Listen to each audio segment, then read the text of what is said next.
শুভেচ্ছা আমন্ত্রণ রাতের বাংলাদেশের আয়োজনে। শুরুতেই জানিয়ে দেব শিরোনামগুলো। সশরীরে উপস্থিত হয়ে ভোটার হবার প্রক্রিয়া সম্পন্ন করলেন তারেক রহমান। ওসমান হাদির কবর জিয়ারত করে দোয়া মোনাজাত। নতুন যে চিন্তা ভাবনাগুলো বাংলাদেশের জন্য, তার যে নতুন পরিকল্পনা, সেই পরিকল্পনা বাংলাদেশ একটা নতুন দিগন্তের সূচনা করবে। চট্টগ্রামের ৩ আসনে বিএনপির প্রার্থী বদল, গণ অধিকার পরিষদ ছেড়ে ধানের শীষের হয়ে লড়বেন রাশেদ খান। তরুণ নেতার রাজনৈতিক সমৃদ্ধির আশা নেতাদের। জামাতের সাথে জোট ইস্যুতে এনসিপিতে মতভেদ। আহ্বায়কের কাছে ৩০ নেতার স্মারকলিপি। দল থেকে পদত্যাগ করে স্বতন্ত্র লড়ার ঘোষণা ডাক্তার তাসনিম জারা। সংস্কার কমিশনের দেয়া কোনো প্রস্তাবই বাস্তবায়ন করেনি সরকার। বিজেসি সম্মেলনে অসন্তোষ। সম্প্রচার ও প্রেস কমিশন অধ্যাদেশ বাস্তবায়নের অঙ্গীকার উপদেষ্টার। কেরানীগঞ্জে বিস্ফোরণে উড়ে গেল মাদ্রাসার কক্ষ। নারী শিশু সহ আহত ৪। জড়িত থাকার অভিযোগে ৩ জনকে আটক করেছে পুলিশ।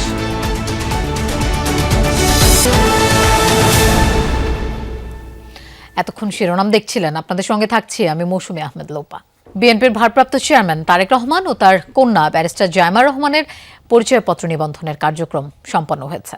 ২৪ ঘন্টার মধ্যেই পেয়ে যাবেন জাতীয় পরিচয়পত্র।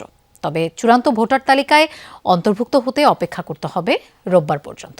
আইন অনুযায়ী কমিশন সভার অনুমোদন সাপেক্ষে অন্তর্ভুক্ত হতে হবে ভোটার তালিকায়।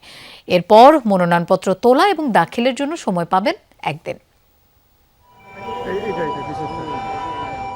প্রায় ১৮ মাস কার অন্তরীণের পর ২০০৮ সালের সেপ্টেম্বরে ১/১১ সরকারের সময় সপরিবারে দেশ ত্যাগে বাধ্য হন বিএনপির ভারপ্রাপ্ত চেয়ারম্যান তারেক রহমান।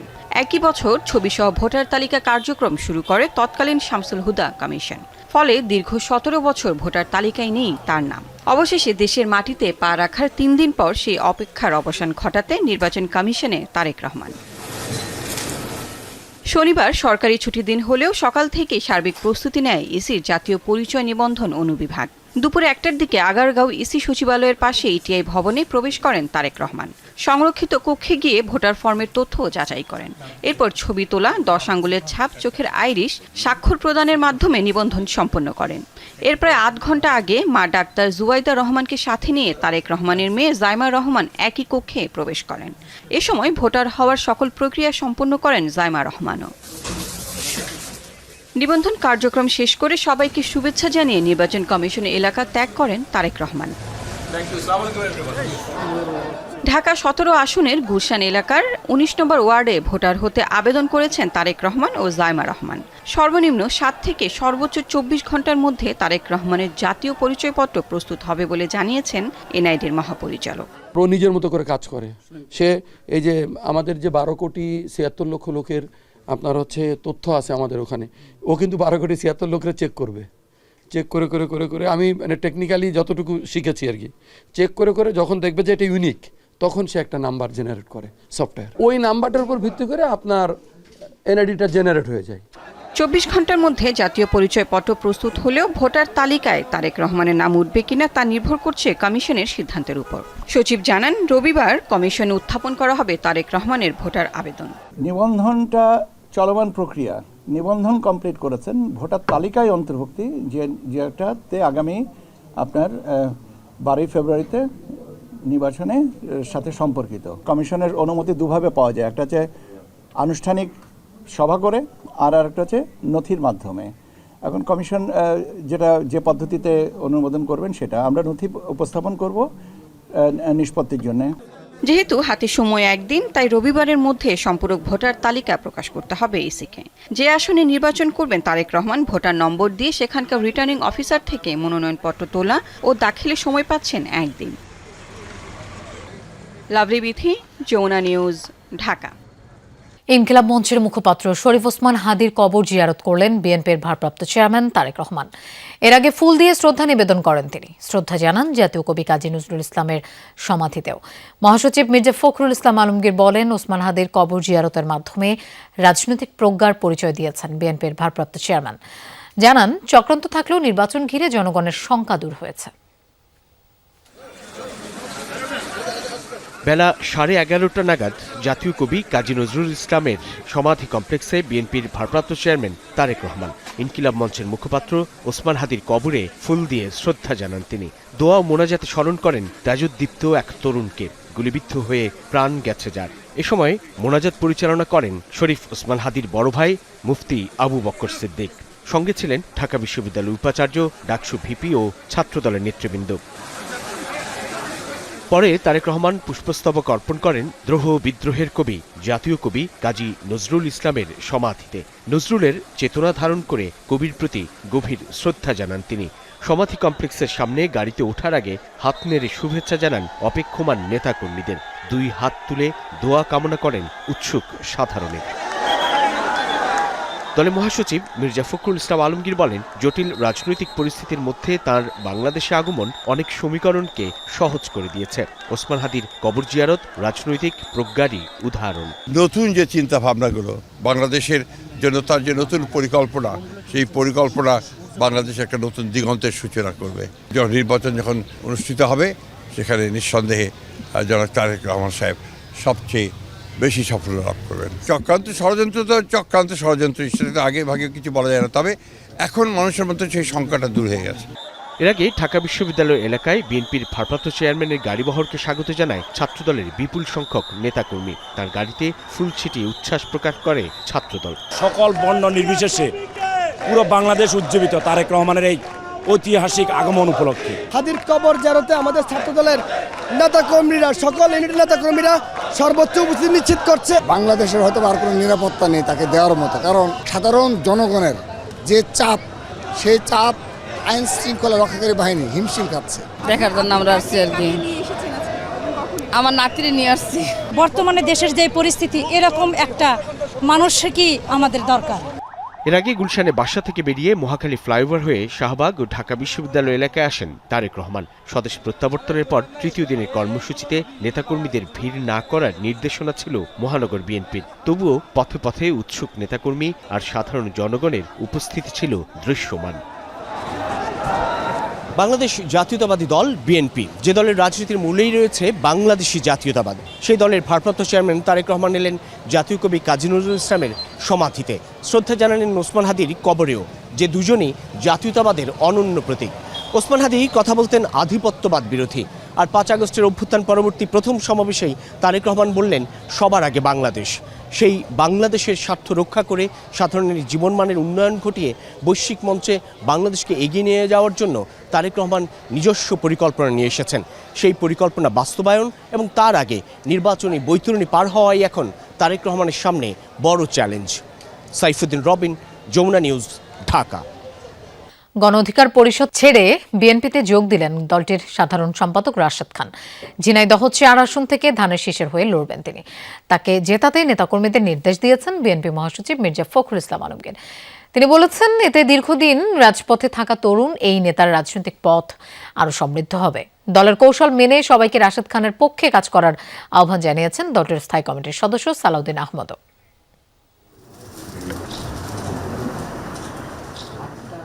অবশেষে আনুষ্ঠানিকভাবে বিএনপির হয়েই নির্বাচনে লড়ছেন গণ অধিকার পরিষদের সাবেক সাধারণ সম্পাদক রাশেদ খান। শনিবার গুলশানে বিএনপি মহাসচিবের হাতে ফুল দিয়ে যোগদান করেন তিনি।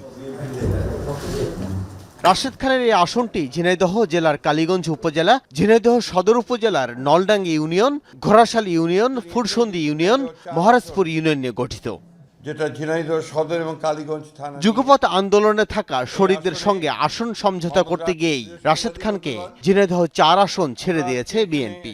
আমি আপনার অনুরোধ করব, এই ঝিনাইদহ ও কালীগঞ্জ, ঝিনাইদহ সদর ও কালীগঞ্জ অর্থাৎ ঝিনাইদহ 4 আসনের বিএনপির সকল নেতাকর্মীকে মোহাম্মদ রাশেদ খানের সঙ্গে কাজ করার জন্য এবং তাকে বিজয়ী করার জন্য সর্বশক্তি দিয়ে কাজ করার জন্য।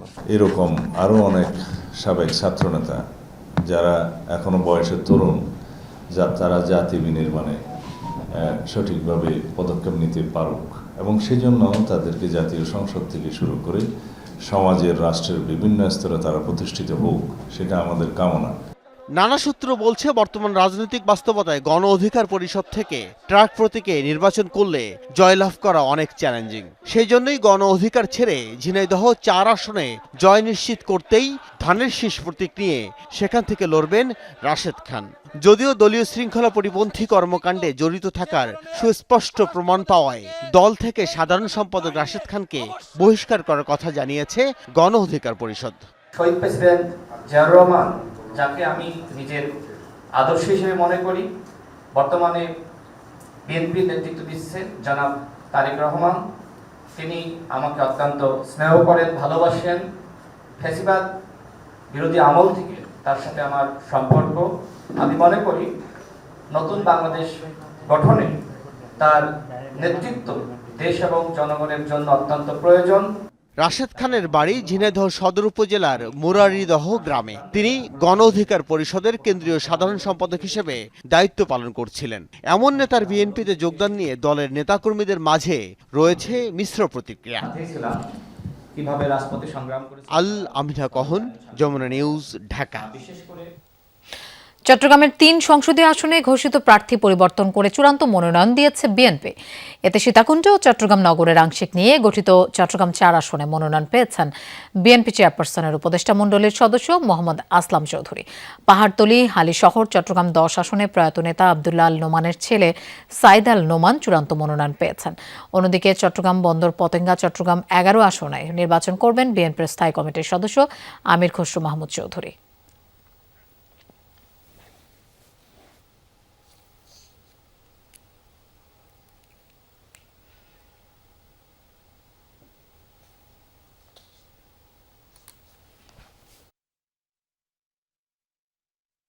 জামায়াতের সাথে জোট নিয়ে নীতিগত আপত্তি জানিয়ে জাতীয় নাগরিক পার্টির আহ্বায়ক নাহিদ ইসলাম বরাবর স্মারকলিপি দিয়েছেন দলটির 30 নেতা। যে তালিকায় রয়েছেন যুগ্ম সদস্য সচিব মুশফিক সালাহিন, খালেদ সাইফুল্লাহ, সাইফ মোস্তাফিজ, নুসরাত তাবাসসুম সহ আরও অনেকে। স্মারকলিপিতে দলের প্রতিষ্ঠাকালীন কেন্দ্রীয় কমিটির সদস্য হিসেবে একটি গুরুত্বপূর্ণ নীতিগত বিষয়ে গভীর উদ্বেগের কথা জানানো হয়। সম্প্রতি জামায়াতে ইসলামী সহ 8 দলীয় জোটের সঙ্গে রাজনৈতিক জোট বা আসন সমঝোতার সম্ভাবনা নিয়ে যে আলোচনা সামনে এসেছে সে বিষয়ে তাদের আপত্তির কথা জানানো হয় স্মারকলিপিতে।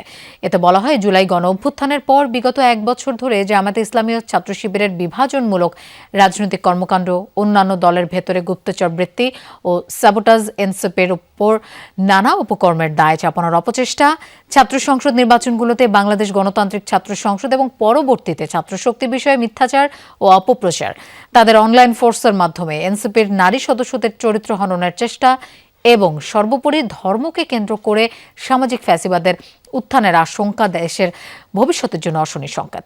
স্মারকলিপিতে কোনো দলের সাথে জোট করার আগে এই নীতিগত প্রশ্নগুলো গুরুত্বের সঙ্গে বিবেচনার অনুরোধ জানানো হয়।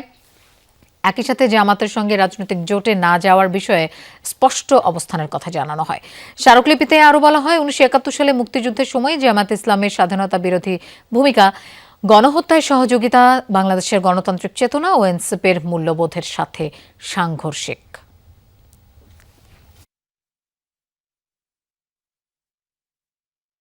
ইসলাম দল একটা কঠিন সময় পার করছে। আমাদের যে সিদ্ধান্ত গ্রহণের যে প্রেক্ষাপটটা আছে সে প্রেক্ষাপটটা হচ্ছে আমাদের যে গণতান্ত্রিক যে উত্তরণ, সেই উত্তরণে আগামী সংসদটা আসলেই একতরফা কোনো একটা একদলীয় যাতে শাসন ব্যবস্থা কায়েম না হয় সেটা একটা গুরুত্বপূর্ণ অগ্রাধিকার। এবং এখানে আমাদের ফোকাসটা থাকতে হবে যে আমাদের আধিপত্যবাদ বিরোধী এবং সংস্কার পন্থী যারা আছে, যেটা জুলাইয়ের আকাঙ্ক্ষা, সেটা বাস্তবায়নেই আলটিমেটলি আমাদের কাজ করে যাওয়া উচিত।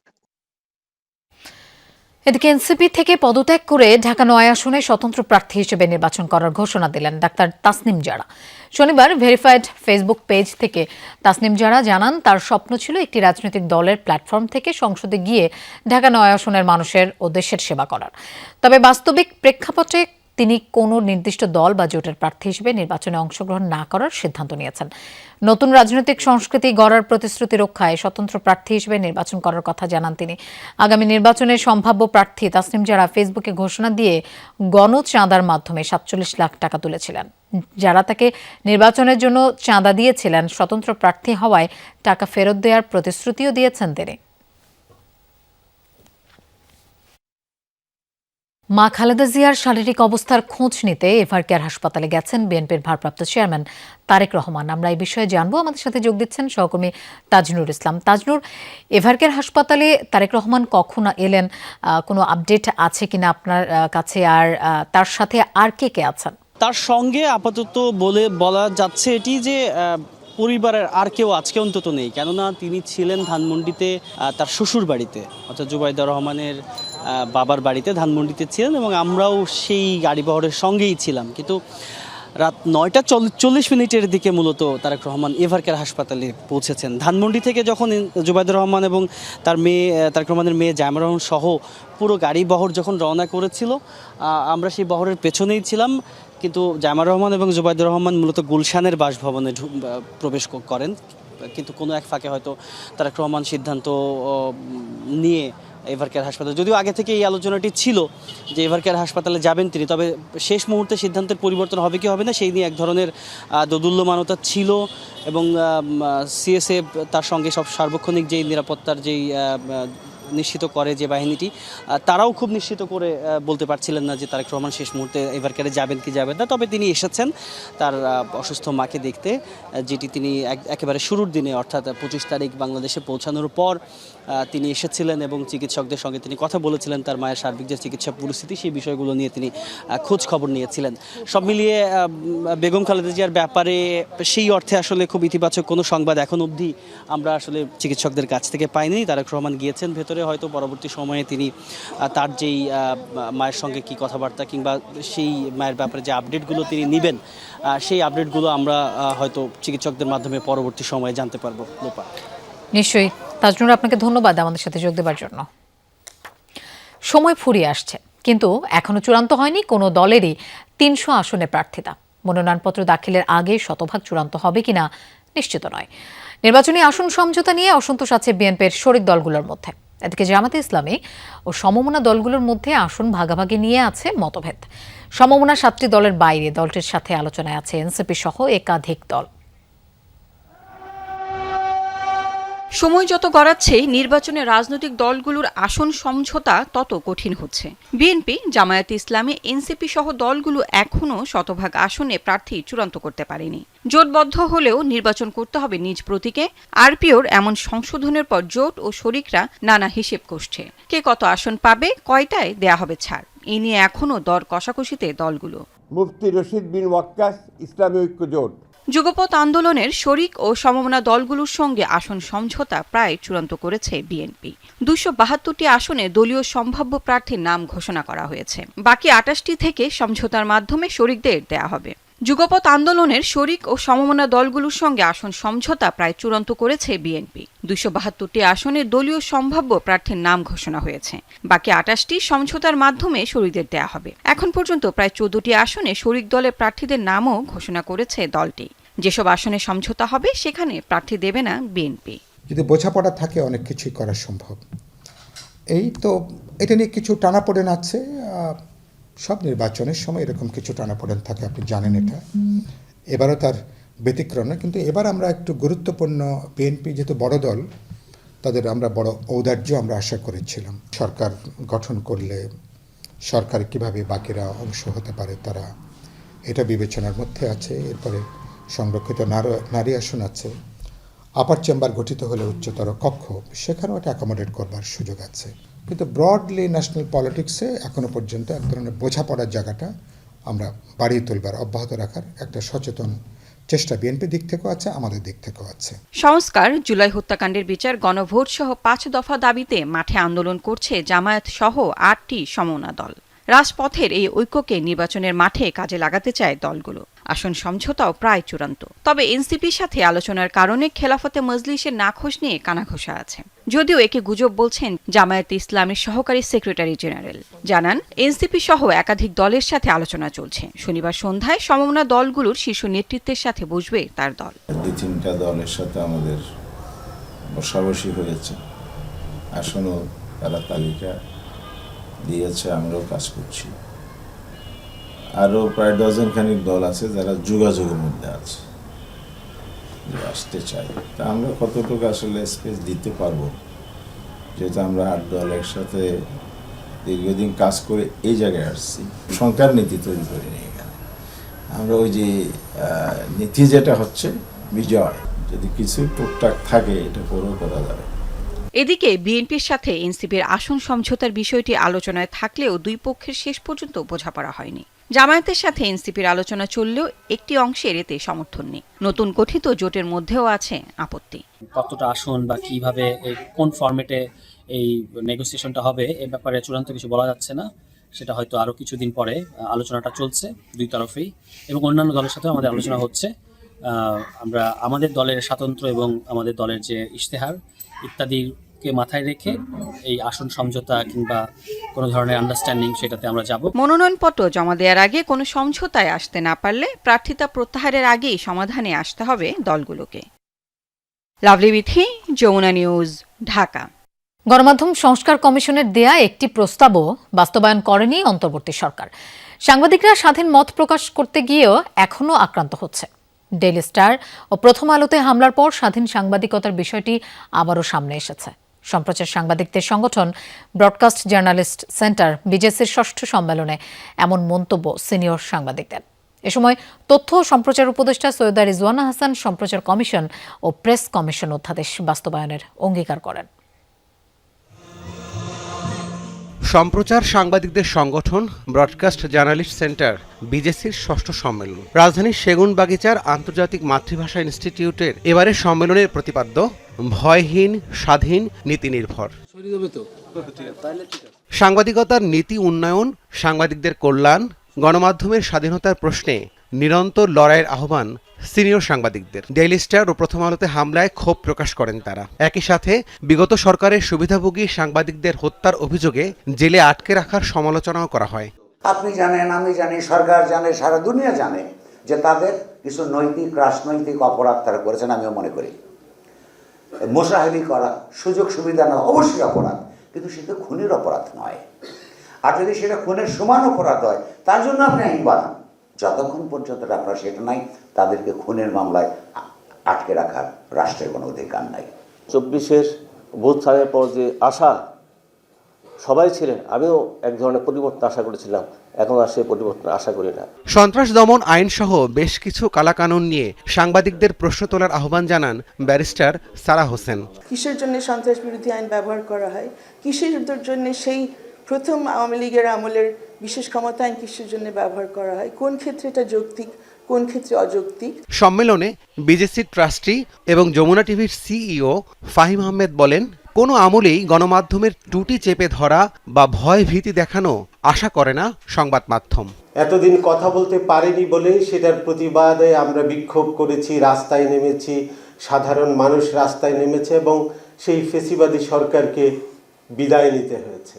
আমরা এখন কথা বলতে চাই, মানুষের কথা বলতে চাই, বাংলাদেশের কথা বলতে চাই। আসলে সত্যি কথা হচ্ছে যে আমরা একটি সুন্দর বাংলাদেশ দেখতে চাই।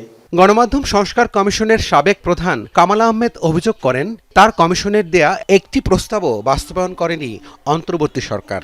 এমন বাস্তবতায় স্বাধীন সাংবাদিকতা সম্ভব নয় বলেও মনে করেন তিনি। এখন তো জানি আমরা যে আইনটা হচ্ছে না, তো এই বাস্তবতার মধ্যে আমরা স্বাধীন সাংবাদিকতা করব, আমাদের সাংবাদিকতার সুরক্ষা পাবে, দৃষ্টান্ত তো আমরা দেখলাম। এ সময় তথ্য ও সম্প্রচার উপদেষ্টা সৈয়দা রিজওয়ানা হাসান অন্তর্বর্তী সরকারের বাকি 1.5 মাসের মধ্যে সম্প্রচার ও প্রেস কমিশন অধ্যাদেশ নিয়ে কাজ করার অঙ্গীকার করেন। এ সময় জুলাই গণ অভ্যুত্থানের সময় ঝুঁকি নিয়ে সংবাদ প্রচার করায় কয়েকটি গণমাধ্যমের প্রশংসা করেন উপদেষ্টা। আপনার যদি কারো মতামত পছন্দ না হয়, আপনি ভিন্ন মতের একটা পত্রিকা খোলেন, আপনার পত্রিকাকে আপনি জনপ্রিয় করে তোলেন। আপনি সেটা না করে যে পত্রিকাতে একটা আগুন লাগিয়ে দিবেন আর মনে করবেন আপনার সমস্যার সমাধান হয়ে গেল, এটা তো হতে পারে না। আমরা যদি সত্যি আবার জুলাই আগস্টে ফেরত যাই, এই প্রথম আলো, ডেইলি স্টার, নিউ এজ, এই 3টা পত্রিকাই কিন্তু ওই সময় আন্দোলনের খবরগুলো ছাপাচ্ছিল। যদি টেলিভিশনের দিকে তাকাই তাহলে চ্যানেল 24 এবং যমুনা, এবং আমার মনে আছে যে ওই আন্দোলনের পরে যমুনা এবং চ্যানেল 24-এর সাংবাদিকদেরকে নিয়ে মানে সাধারণ মানুষ কতটা আনন্দ করছিল এবং যমুনার সাংবাদিকদেরকে পেয়ে তারা কতটা তাদের আবেগটা প্রকাশ করছিল। দুই বিপ্লবী তরুণ তথ্য উপদেষ্টার দায়িত্ব পালনের পরও গণমাধ্যমে বিন্দুমাত্র সংস্কার না হওয়ায় ক্ষোভ প্রকাশ করেন বিজেসি ট্রাস্টি বোর্ডের চেয়ারম্যান রেজওয়ানুল হক। তথ্য মন্ত্রণালয়ের দায়িত্বে ছিলেন দুইজন বিপ্লবী তরুণ। রাব্বি সিদ্দিকী, যমুনা নিউজ, ঢাকা। ঢাকার দক্ষিণ কেরানীগঞ্জের হাসনাবাদ এলাকায় একটি মাদ্রাসা ভবনে বিস্ফোরণের ঘটনা ঘটেছে। এতে নারী ও শিশু সহ অন্তত 4 জন আহত হন। তাদেরকে উদ্ধার করে হাসপাতালে নেওয়া হয়েছে, আর এ ঘটনায় 3 জনকে আটক করেছে পুলিশ। বাকিদের ধরতে অভিযান চলছে। 26 ডিসেম্বর দুপুরের ঘটনা। হঠাৎ বিকট শব্দে কেঁপে ওঠে দক্ষিণ কেরানীগঞ্জের হাসনাবাদ এলাকা। উম্মালকুড়া ইন্টারন্যাশনাল নামের একটি মাদ্রাসা ভবনে বিস্ফোরণে উড়ে যায় 2টি কক্ষের দেয়াল। স্থানীয়রা জানান, বিস্ফোরণে ভেঙে তছনছ হয়ে যায় ভবনের আসবাবপত্র, জানালার কাচ। ফাটল দেখা যায় ভবনের ছাদ ও বিমে। আহত হন মাদ্রাসার পরিচালক সহ তার পরিবারের 3 সদস্য। সাথে সাথে উদ্ধার করে তাদেরকে হাসপাতালে নেওয়া হয় বলে জানিয়েছে পুলিশ সুপার। তার বড় ছেলে, যিনি নাম হচ্ছে উম্মায়ের, ও একটু বেশি আহত, আর অন্য যারা আছে তাদের আহত না, বার্ন ইনজুরি এবং কিছুটা ওই যে বিল্ডিং টিল্ডিং যেহেতু ধসে পড়ছে সেক্ষেত্রে কিছু পুলিশ জানায়, ঘটনার পর এলাকা পরিদর্শন করে 400 লিটার কেমিক্যাল, 4টি বোমা, একটি ল্যাপটপ ও 2টি মনিটর উদ্ধার করা হয়েছে। এই ঘটনায় জড়িত থাকার অভিযোগে পরিচালকের 3 স্বজনকে আটকও করা হয়েছে। বাকিদের ধরতে অভিযান চলছে বলেও জানিয়েছে পুলিশের এই কর্মকর্তা। এই বিষয়ে আমাদের অভিযান অব্যাহত আছে এবং এই বিষয়ে আমরা আমাদের মামলা নেওয়ার জন্য আমরা প্রক্রিয়াধীন আছি। কিন্তু আমরা এই বিষয়ে একটি মামলা করে আমরা তদন্ত কাজ বিষয়ে আমি আমাদের পার্ট থেকে এতটুকুই, আর বিষয়টা আমরা তদন্ত কার্যক্রম করে পরবর্তীতে হয়তো। উম্মালকুড়া ইন্টারন্যাশনাল মাদ্রাসাটিতে প্রায় 50 জন শিক্ষার্থী পড়াশোনা করে। জারিন অর্নি, যমুনা নিউজ। ঠাকুরগাঁওয়ে রাতের আধারে একটি মাজার ভাঙচুর করেছে দুর্বৃত্তরা। গতরাতে শহরের গোরস্থান এলাকায় সত্যপীরের মাজারে এই ঘটনা ঘটে। স্থানীয়রা জানান, ভোরে মাজারের পাশের মসজিদে নামাজ পড়তে গিয়ে ভাঙচুরের বিষয়টি টের পান তারা। খবর পেয়ে ঘটনাস্থল পরিদর্শন করেন পুলিশ ও স্থানীয় প্রশাসনের কর্মকর্তারা। মাজার ভাঙচুরের ঘটনায় ক্ষোভ জানিয়েছে এলাকাবাসী। জড়িতদের আইনের আওতায় আনার দাবি জানিয়েছেন তারা। এই ঘটনায় এখনো কোনো মামলা হয়নি। রাতের বেলা কে বা কারা মাজার ভাঙচুর করছে এবং কি পিছনে কয়েকটা কবর দেখলাম, কবরের যে নামগুলো আছে ভাঙচুর করছে। কি কারণে যে করলো আমরা বুঝতে পারতেছি না। এটা না, এরকম আজীবন আমরা কোনোদিন দেখিনি যে এখানে একটা কেউ সুতা পর্যন্ত নাড়ছে কিংবা ভাঙচুর করছে। আইন শৃঙ্খলার সদস্য আছেন এবং গোয়েন্দা বাহিনী আছেন, তারা খোঁজখবর নেবেন এবং আশেপাশে যে সিসি ক্যামেরাগুলো আছে এগুলো দেখে উপযুক্ত আমরা ব্যবস্থা গ্রহণ করব। শরীফ ওসমান হাদির হত্যার বিচারের দাবিতে শাহবাগে অবস্থান করছে ইনকিলাব মঞ্চ সহ বিভিন্ন শ্রেণী পেশার মানুষ। শুক্রবার দুপুর থেকে অবস্থান নেন তারা।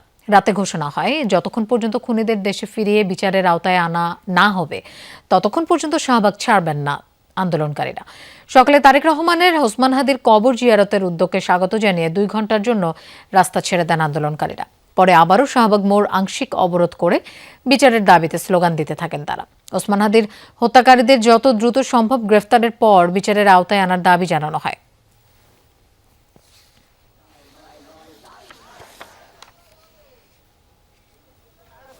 খুলনার সোনাডাঙ্গায় এনসিপি নেতা মোতালেব শিকদারকে গুলির ঘটনায় অভিযুক্ত ডিকে শামীম ওরফে ঢাকাইয়া শামীম সহ 2 জনকে গ্রেফতার করেছে র্যাব। এ নিয়ে এই ঘটনায় 4 জনকে গ্রেফতার করা হলো। র্যাবের দাবি, চাহিদা মতো মাদক সরবরাহ করতে না পারায় ও মাদকের টাকার ভাগাভাগি নিয়ে বিরোধের জেরে শামীম নিজ হাতে মোতালেব সর্দারকে গুলি করে। তন্নির বাসায় নিয়মিত মাদকের কারবার হতো। বিকেলে র্যাব 6 খুলনার সদর দফতরে সংবাদ সম্মেলনে সব কথা জানান ভারপ্রাপ্ত অধিনায়ক মেজর নাজমুল ইসলাম। র্যাব জানায়, গোয়েন্দা তথ্যের ভিত্তিতে শুক্রবার রাতে বসুপাড়া এলাকায় বিশেষ অভিযান চালিয়ে সন্ত্রাসী ডিকে শামীমকে গ্রেফতার করা হয়। এর আগে বৃহস্পতিবার রাতে ঘটনায় সম্পৃক্ত সোনাডাঙ্গা এলাকা থেকে শামীমের সহযোগী মাহাদিনকে গ্রেফতার করে র্যাব। অভিযুক্ত ডিকে শামীম মোতালেবের নিকট হতে মাদক সংগ্রহের চেষ্টা চলাকালে চাহিদা মোতাবেক মাদক না পেয়ে আক্রোশবশত হয়ে তার সঙ্গে থাকা অস্ত্র দিয়ে মোতালেব শিকদারের মাথায় গুলি করে। আগুনে পুড়ল সেন্ট মার্টিনগামী জাহাজ দ্য আটলান্টিক। কক্সবাজার নুনিয়ারছড়া ঘাটে ভেড়ানোর সময় জাহাজটিতে আগুনের সূত্রপাত হয়। মুহূর্তেই পুরো জাহাজে ছড়িয়ে পড়ে। খবর পেয়ে ঘটনাস্থলে গিয়ে আগুন নিয়ন্ত্রণে আনে কোস্টগার্ড ও ফায়ার সার্ভিসের 4টি ইউনিট। অগ্নিকাণ্ডের সময় জাহাজে থাকা নাবিক ক্রু সহ 16 জন ছিলেন। এদের মধ্যে একজন ক্রুর মরদেহ উদ্ধার করা হয়। বাকিদের স্পিডবোট ও ট্রলার পাঠিয়ে উদ্ধার করে উপজেলা প্রশাসন। চলছিল সেন্ট মার্টিন যাওয়ার প্রস্তুতি। কক্সবাজারের নুনিয়ারছড়া ঘাটে ভেড়ানোর সময় হঠাৎই দ্য আটলান্টিকে জ্বলে ওঠে আগুন। জাহাজে থাকা নাবিক ক্রুদের মধ্যে মুহূর্তেই ছড়ায় আতঙ্ক। নিরাপদে সরানো হয় তাদের। প্রত্যক্ষদর্শীরা জানান, সকাল 6টা 20 নাগাদ ঘাটে ভেড়ানোর সময় জাহাজটিতে তারা আগুন দেখতে পান। খবর পেয়ে ঘটনাস্থলে পৌঁছায় কোস্টগার্ড ও ফায়ার সার্ভিসের 4টি ইউনিট। প্রায় 2.25 ঘন্টার চেষ্টায় নিয়ন্ত্রণে আনা হয় আগুন। এ সময় নূর কামাল নামের একজন ক্রুর মরদেহ উদ্ধার করা হয়। জাহাজে থাকা নাবিক সহ অন্য 15 জনকে স্পিডবোট ও ট্রলার পাঠিয়ে উদ্ধার করে উপজেলা প্রশাসন। আমরা যখন দেখছি একটা লঞ্চ একটা এরকম একটা জাহাজ পুড়ে যাচ্ছে, তখন কিন্তু আমরা আশঙ্কিত হয়েছি, আমরা ভয় পেয়েছি। একেবারে অনাকাঙ্ক্ষিত একটা বিষয়, যেটা এটা যদি সাগরের মাঝখানে হতো যাত্রী সহ, তাহলে কি অবস্থা হতো। অসতর্কতার কারণে এই ধরনের একটি অ্যাক্সিডেন্ট হয়েছে। আগুন অনেকভাবে ছড়িয়ে গেছে ব্যাপকভাবে, যার কারণে কোনোভাবে প্রাথমিকভাবে সম্ভব হয় নাই।